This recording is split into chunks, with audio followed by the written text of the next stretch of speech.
Great stuff. I'll just introduce very briefly. So we've got Tom this afternoon, obviously providing a talk this afternoon on a community-based strength training intervention. So I'll hand over to you, Tom. Thanks, Marcus. Can you hear me okay? Yeah. Okay.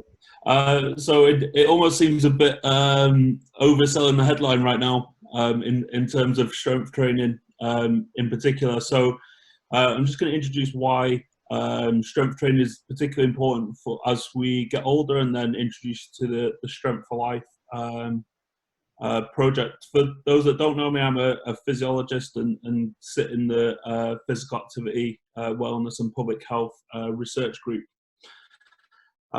So in terms of my kind of research area, mainly focusing around muscle strength and muscle health, and in particular how that changes as we get older.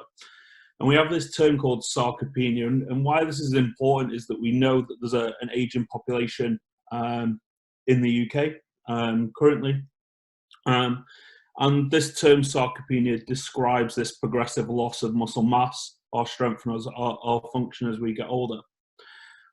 That's linked to a whole host of different things in the literature of increasing our falls risk, reducing our physical mobility, that then can play a whole host of kind of psychosocial issues and losing our independence. We know that sarcopenia is worse in those that are physically inactive, and also more prevalent in people with long-term conditions. And basically, as a kind of overall outcome, is that sarcopenia massively increases our healthcare costs. So the latest estimate that costs around 2.5 billion to the NHS annually. So the main kind of consideration with sarcopenia, and as we get older, is the big loss of our muscle strength. We also have a small reduction in our muscle mass, our ability to produce muscle force quickly, and how that affects our overall physical performance. In terms of clinical testing for sarcopenia, ideally we'd want measures of strength, muscle mass, and function, but we can just assess strength alone if we're short of time, say in a GP appointment. And we can either do that through grip strength and looking at parameters around strength for males and females, or we can test our ability to do 5 sit-to stands in less than 15 seconds. So at the end of the presentation, you can have a go and see if you would qualify yourself as sarcopenic.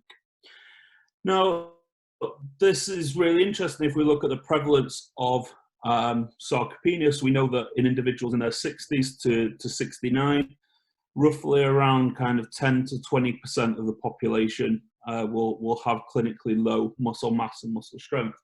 And this increases as we get older.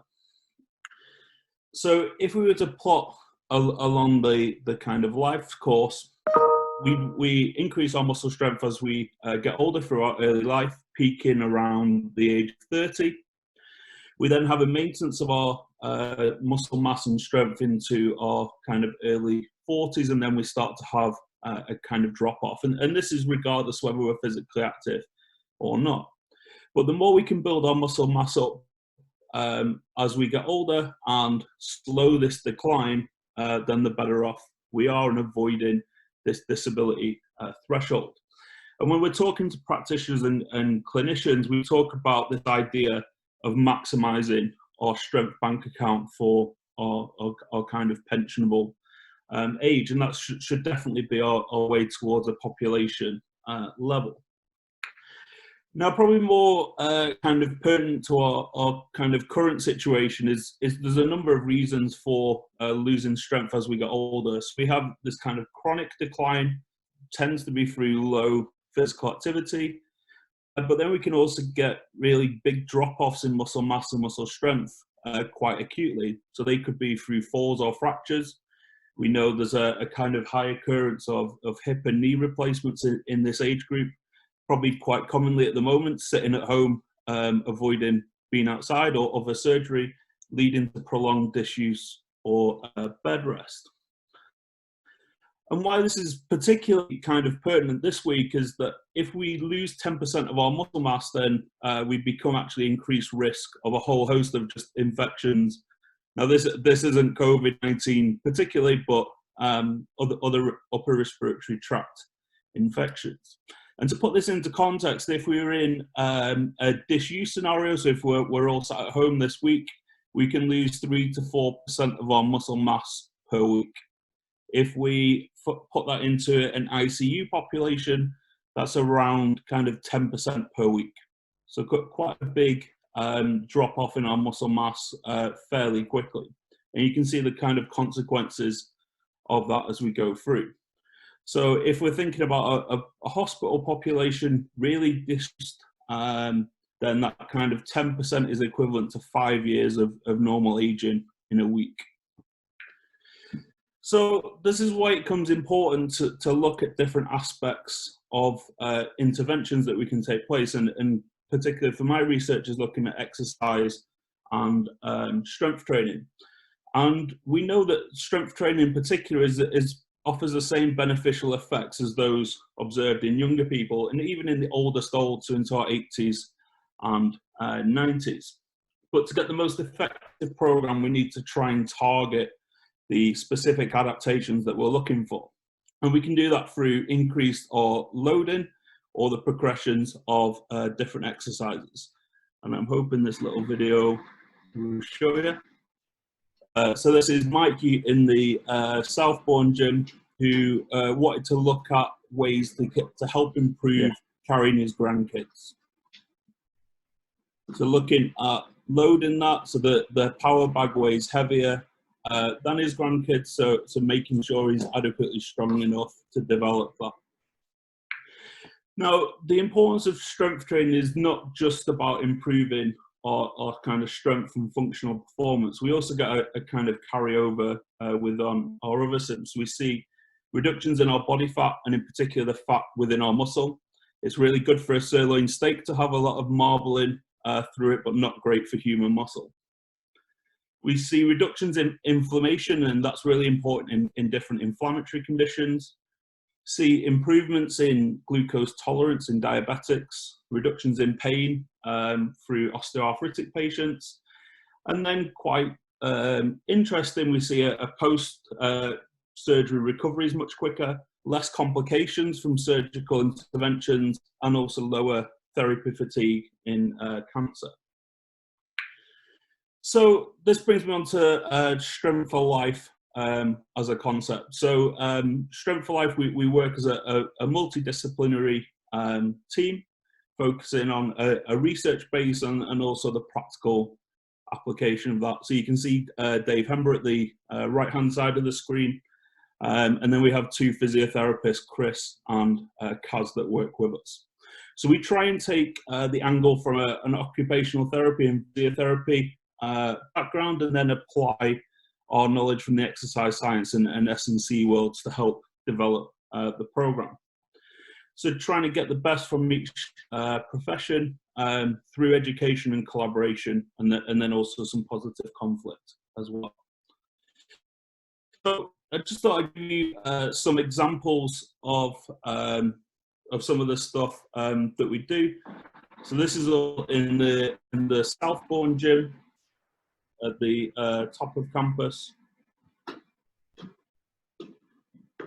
One more each side. Yeah. Back. Good. Yeah.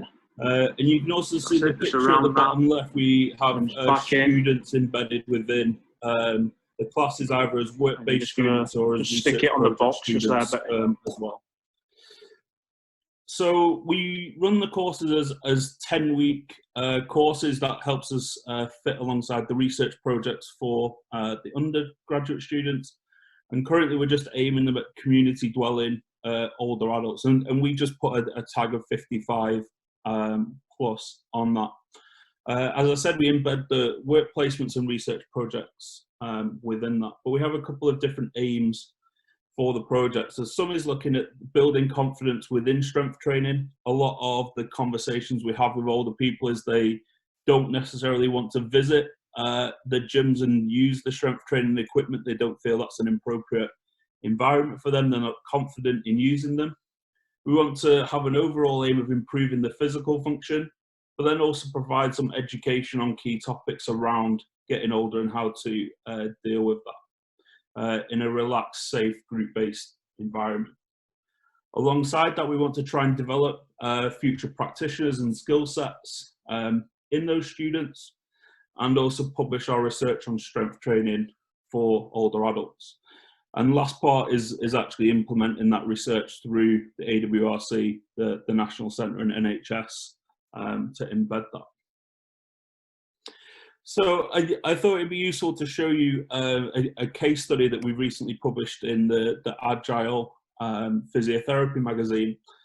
And it's quite strange to actually know or see what someone's physical function like before they actually get into hospital. And even more fortuitous is if the physiotherapist that's been helping you run the strength sessions is also her physio on the hospital ward. So we thought we'd take advantage of that for a case study. So this lady had completed 10 weeks of the Strength4Life training, cycling through Endcliffe Park and fell off a bike and fractured her neck of femur. So we know from the end of her 10-week training that she was particularly strong in terms of her grip strength, and she also had a good lower body power. So post-surgery, she was able to transfer in and out of bed, independently 24 hours post-op compared to 4 days post-op normally. And she was actually discharged 4 days post her operation. The NHS mean for that age group is 20 days. Now, I'm sure you financial buds in the Sports Industry Research Centre could calculate what that saving was based on bed days and doctor time for us, and maybe that's something that we can work together on. So that's kind of led us on to a whole host of future kind of current research and future directions. So we're looking at interventions actually within patient groups themselves, looking how we can actually screen people for sarcopenia within clinical settings and out of hospital settings, trying to understand the difference in adaptations between people for different types of strength training, and the role of strength training perhaps before major surgery that we know about. And also understanding how we can use strength training, particularly for those people that have chronically low muscle mass that's more prevalent, such as long-term conditions. And then also how we can look at implementing strength training for older adults at scale, something that is slightly put on hold at the minute. So I'll just finish by saying thanks to all the SHU collaborators at the bottom and the PhD students that are contributing to this work, and then the collaborators from here, there and everywhere. Great stuff. Thank you very much, Tom. Very interesting. Well done, Tom. Talk. Should we open up for questions from the floor?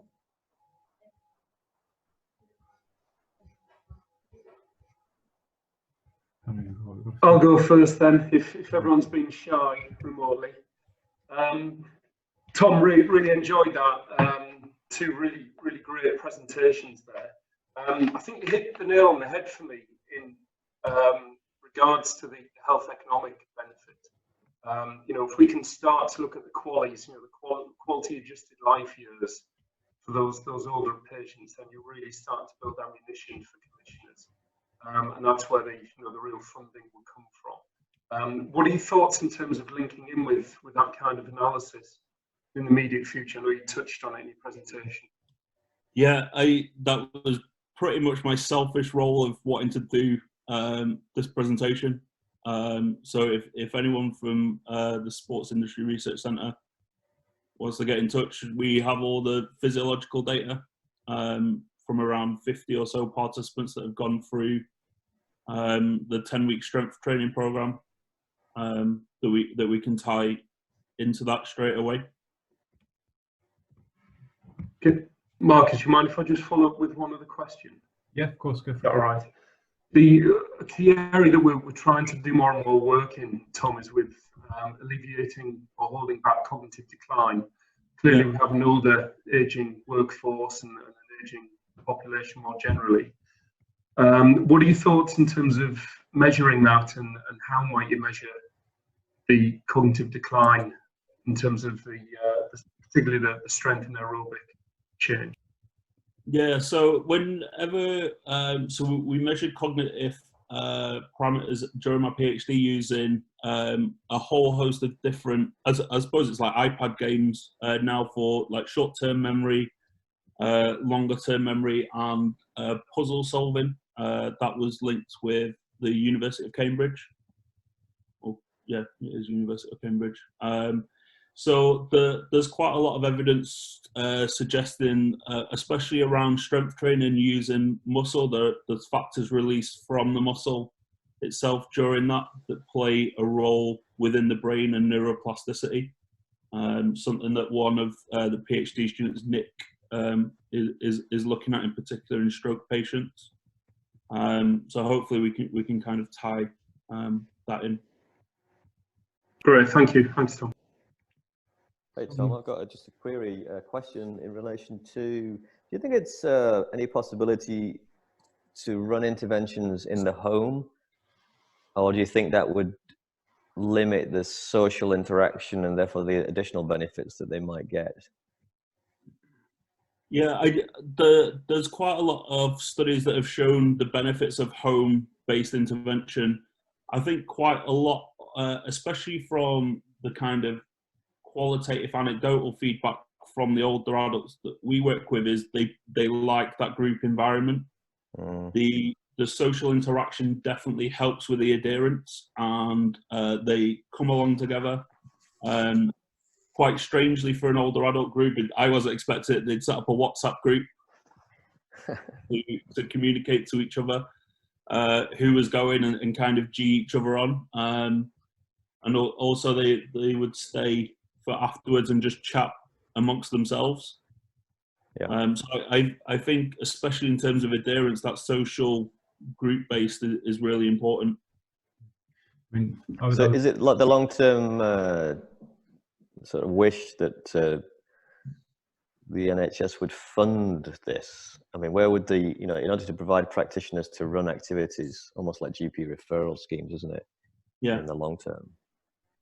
So I guess in my head, we currently fund a whole host of rehabilitative services through the NHS, so cardiac, pulmonary. We do falls prevention classes that run for 12 weeks, but that's normally in people that have already had a fall. So especially the work that we're doing around the kind of screening is, can we identify people that are necessarily about to fall off that cliff or more at risk of falling off that cliff and intervene before that? Yeah. Okay. Or for instance, for major surgery. So there's a lot of work in prehabilitation at the moment for cancer. So about a 28-day window between kind of diagnostics and treatment, whereas a hip or a knee op, well, before about 3 weeks ago, was about 18 to 20 weeks lead up time from knowing you're going in for surgery to actually being on the table. Okay. Can I just mention, Marcus, can I just mention, can you hear me? Yep. Well, in some studies that I have seen, it's particularly important if you decrease through this intervention the probability of going from the accidents and emergency to hospitalization. So if this ratio can increase, then usually you get a very high economic return, direct economic return in terms of your intervention. So I think it's very interesting, and if you want to pursue this further in the financial and social return of the intervention, we can work together on this, either for a paper or if you have funding to have a financial and social returns through quality. So this is something we can do, and given the circumstances, probably we'll have the time. Yeah, I think we can definitely build it into some beds that we're writing currently. Okay. Well, Tom, I was just interested. It kind of builds on from Dave's comments on kind of home-based rehabilitation or exercise classes. I mean, do you have any kind of concept of what this training might look like at scale? You know, is it kind of, are you still reliant on kind of community hubs to deliver the exercise classes, or do you have any kind of feel for that yet? Or yeah, so there's certain aspects of, in terms of scaling up. We spoke with the guys at GoFit about whether we can scale up through their digital platforms, not necessarily having to be within a gym or community environment. There are aspects of with strength training that you necessarily would want to be supervised, or at least have someone close to you, especially if we want to try and progress weights quite highly rather than using, say, therabands that are quite commonly used in the home.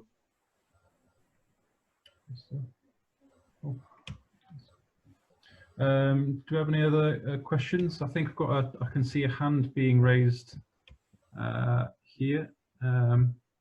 It's me, Marcus. Ah, sorry, I didn't recognise the. Yeah, go for it, Simon.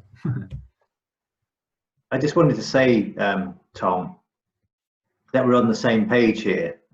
Si Goldsmith, who's actually on the call, has recently completed a 2-year program on Dance to Health, which looks at essentially the same things, whether or not through disguising in dance things like falls management exercises and Atago protocols, it's possible to help older people improve their strength, coordination and flexibility so that they avoid falls. And I think Them did the economic analysis of that. So it is possible. We are on the same page. And from a personal point of view, now that I'm in Tom's age group, I wouldn't mind doing some of it myself. Great stuff. Do you have any other questions for Tom? Okay, great stuff. Okay, well, let's take the opportunity just to thank both of our speakers again this afternoon. Some very insightful talks there. As before, I will upload this screencast of both of these presentations to our YouTube channel, so this can be distributed to others that weren't able to make today. Marcus, can I interrupt just while you? Can I just say thanks to both of you? Really challenging times at the moment, but just shows that the resilience and the effort in keeping us connected, and this could be a really positive way forward. So well done to both of you, and thanks again to Themis and to Tom for 2 great speaks. Really enjoyed both of them, and do please consider those that haven't presented yet. Do please consider putting your hand up and having a go. It's a nice, safe way of doing it this way. But thanks to your efforts, all of you. Great stuff. Okay, all right. Well, have a good evening, all, and hopefully see you via Zoom sometime soon. Thanks, guys. Okay. See you soon. Thanks, guys. See everyone. Thank you. Cheers, Marcus. Thanks, guys. Bye. Well done. Thanks, Them. Well done, Tom. Cheers, Them, Doug. See ya.